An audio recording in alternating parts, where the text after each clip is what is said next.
This mic is so huge. Okay. Let's try it. Okay, should we start with the tour? I think so. All right, let's do it.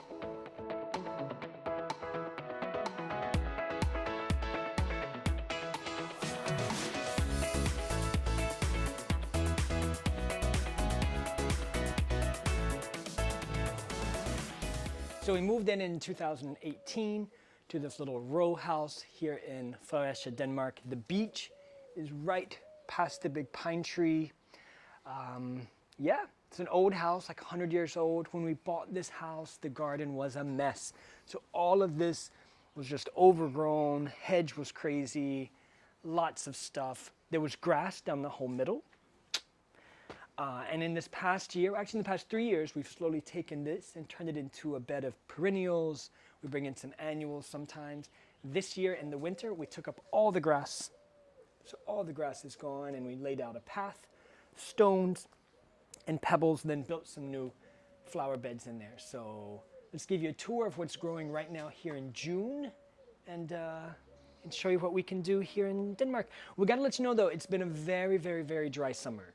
Right now we're under a drought warning, which for Denmark, if you know anything about Scandinavia, is crazy that they're warning you about drought because it usually rains, I think, 260 days a year here in Denmark.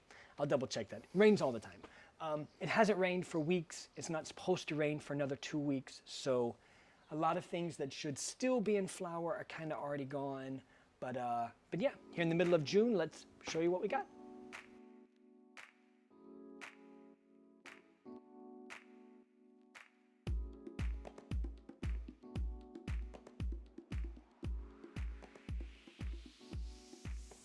The geums are one of our favorites, I think. It's a very low one. It's here at the border of the garden at the beginning. We have some salvia that's flowering now. All the bees really love it. And Centara over here, the white one here, also together with a geum, is really a nice combination, I think. In the back, because it's a high one, we have the digitalis over there. Is also really one of our favorites. That's in the bees go crazy for those. That's right. And over here, the very tall ones, both the purple and the white ones, the really tall ones, are delphiniums, sorry. And we have also really pretty lupins that's almost finished flowering now. Hopefully they come with a second flowering again. And some low wallflower. We really love the yellow ones. They are really nice as well. Diamanthus is also a really nice one, really a dark contrast to the yellow. Look at that color. Yeah, that's a nice one. And another salvia over here, a white one. This is just like one plant, it's really huge. And these are all plants that we've brought in. When we moved in, we had this rhododendron there, and this hydrangea that's doing what it can do for now. So that's really all that we've kept. We brought in and planted a bunch. Yeah, we collect seeds, or Lars is the big one who collects the seeds every right. year. We take cuttings.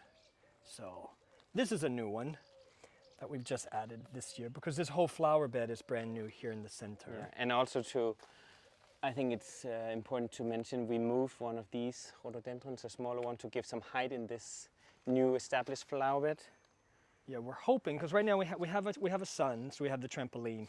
We're hoping that this flower bed will get a little bit higher here, kind of mask the trampoline a little bit. And one day when he outgrows the trampoline, you can see that we're already preparing the soil. Ta-da! For a whole nother set of flowers. We have some ideas, maybe like a tall tree or something to give some structure. Something maybe pink, I think, would be really nice. Something early blooming would be great. We'll have to see. Yeah. These daylilies are nice. They're really nice, and the funny fact is that each flower only lasts 1 day. So we take them in and we make a lot of bouquets from flowers from the garden. But these, they last just a day. But then we just pick some new ones. But they smell really good as well. The peonies are really pretty this time of year. And the ox eye over there is really pretty with the yellow eye there. And also more yellows over there. The flumis is really good if you have a bunch of weeds over there. It's really a pretty one, like in tiers, the flowers there. The lamb's ear. Oh, that's a pretty Here, one. that's a really nice low one.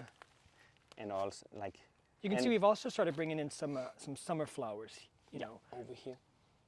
especially here on the Pelargonium, edge yeah. of the border. And the idea is we really want it not to be very square. Like we want plants to grow out of the border, like a little bit wild and just untamed, really. Yeah, like cottage garden style. And you'll notice that we really keep things super tight, super close together. And that keeps the weeds, because yeah, okay, it's not the biggest garden in the world, but when you have a full-time job and a kid and yeah, it's a lot of weeding if you're not careful. And we should show them over here that we also, there was a roof when we moved in, but like a storm tossed it off. So we planted like 2 wisteria. So it has really grown in the last few years. So it made this natural roof, hopefully getting by time more and more flowers. So, but we practice trimming it twice a year, right?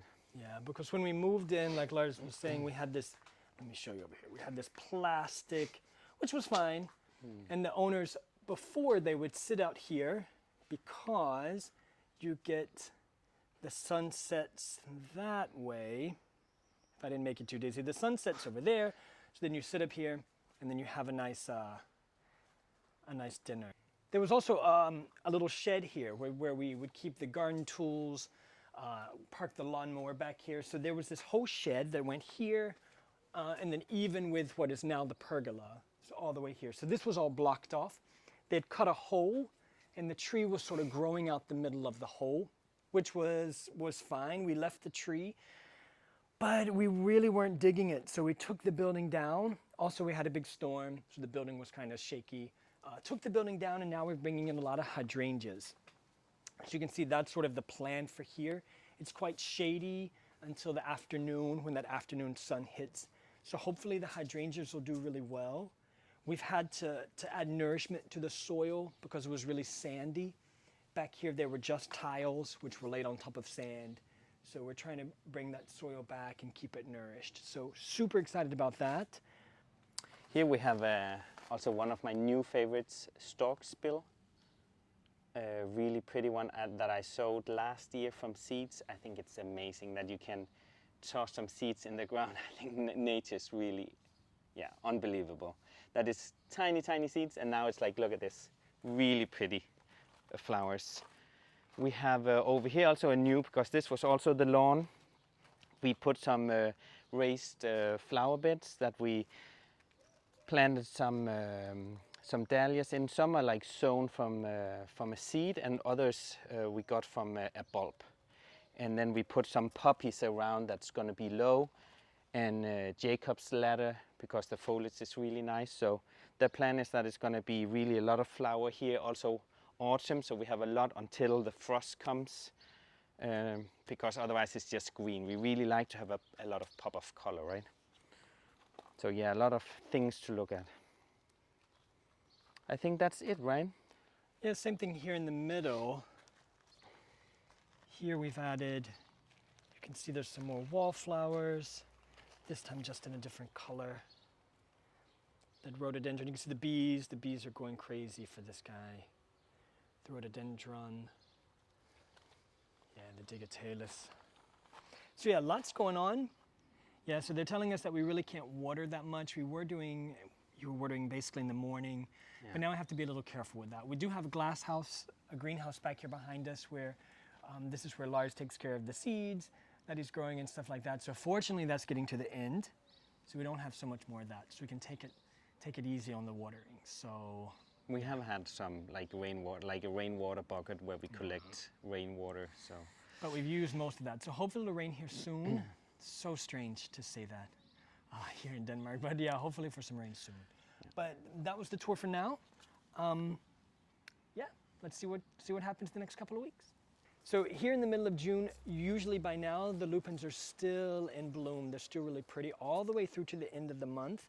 But for this year, I guess because it's been so dry, they're just pretty much finished. So it's time to deadhead. Lars is already behind me. Ooh, I need to get started. Lars already behind me taking care of those. We're going to take them down. That way they'll grow again. They'll have that second flowering. It won't be as big as the first flowering, or hasn't usually been. So we'll leave them down. They'll look prettier. They'll go ahead and get that second flower. And then we're going to keep some of them, the ones that are already starting to turn to seed. So that way we have those ready for next year.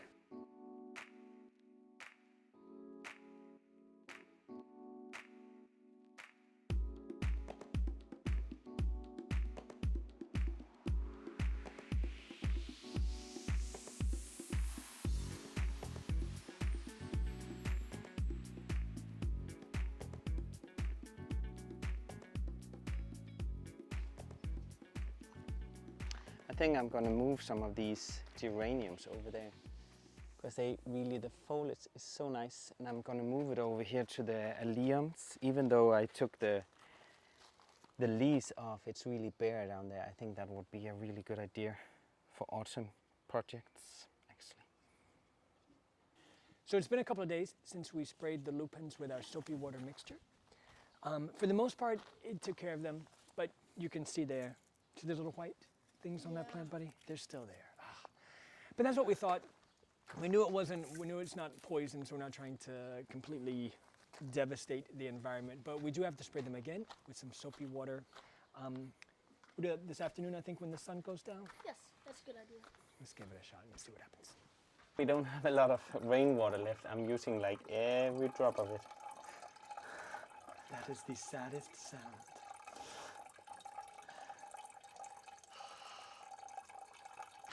Let's just see here. We don't have so many things left, right? No. We have some marigolds here. Not so many plants left. Everything is sold out, actually, because I have people coming to the garden, right? And then they buy some things. Agalaya, we have a little bit left. They really want to come out of the pots, right? We have 4 left. Yeah, and hollyhocks, we have a few left. They are all grown from seeds, right? Yes. That we collect, yeah. So eventually we'll put some more things in, right? Yeah. So yesterday, this little man and Lars celebrated their birthdays. They're both June babies. And we got this, or Lars got this. Melancy didn't get this. It's not the best gift for an 11-year-old. But we got a new hydrangea, and now it's time to plant it in the flower bed. What do you say? Yes, Let's do do it. it.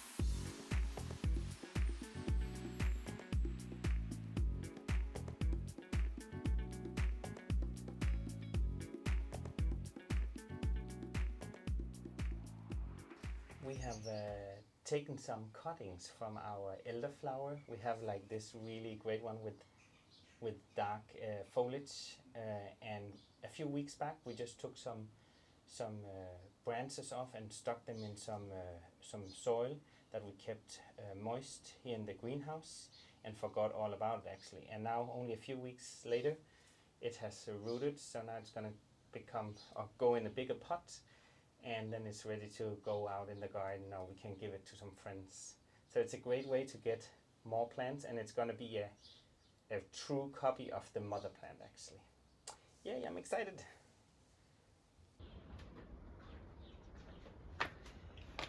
I'm planning everything out now from the greenhouse. It's getting so hot, so everything that's in there goes. Some will go to friends, and some I'll just plant out in the garden, and then they will get some new homes next year.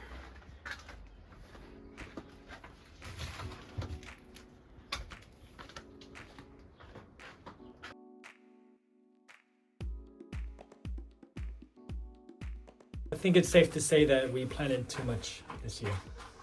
You think so? Yeah, we just have so many, and we're watering all the time.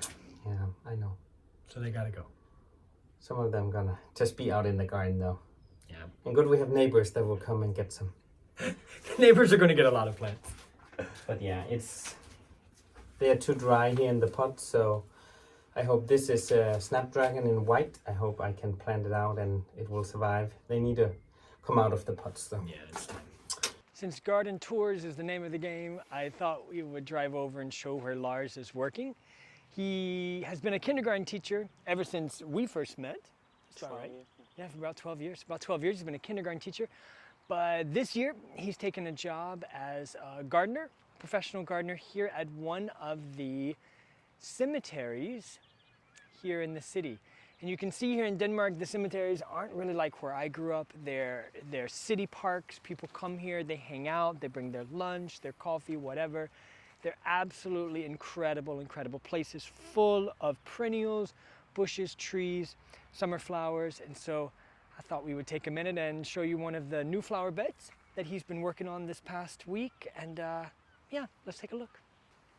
Here we have one of the flower beds that's not so many years old. It's all perennial. So we have some that's under the shade, like we have salvia here, who can also be in full sun, and later on there'll come more and more sun on it.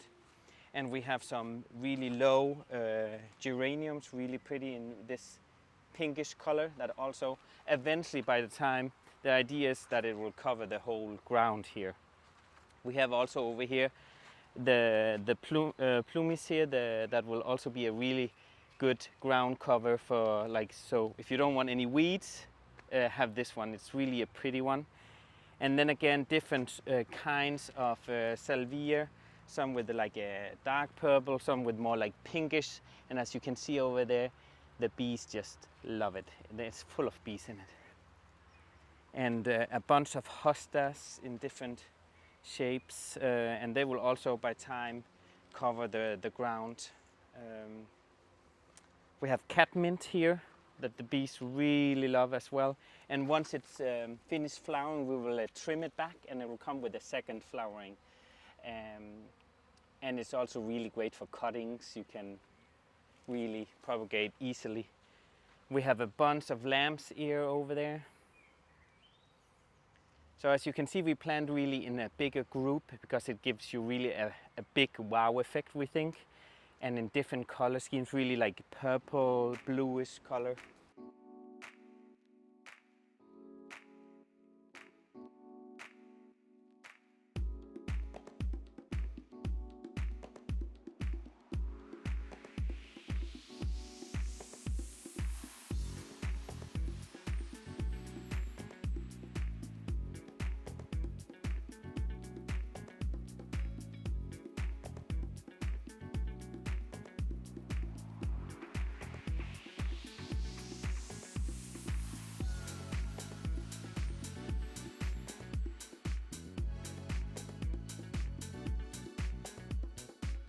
Okay, I'm just going to show you like a drought-tolerant plant that's really good if you live in a place there's no rain. Really good if it's drought.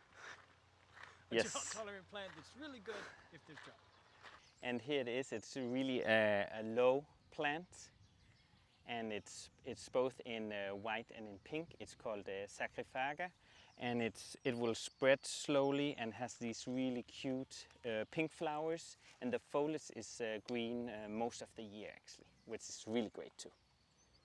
Oh, and this actually catnip, I just got this at home as well.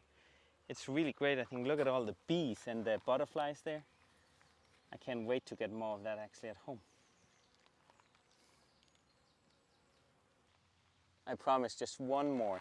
This is really great. It's called English grass or Ameria. It's also in white, but the bees really love this one too. It's like little tips or tops of green here, and then it gets all this lush, pink flowers. It's really great. Just like a meadow. Look at all the bees here.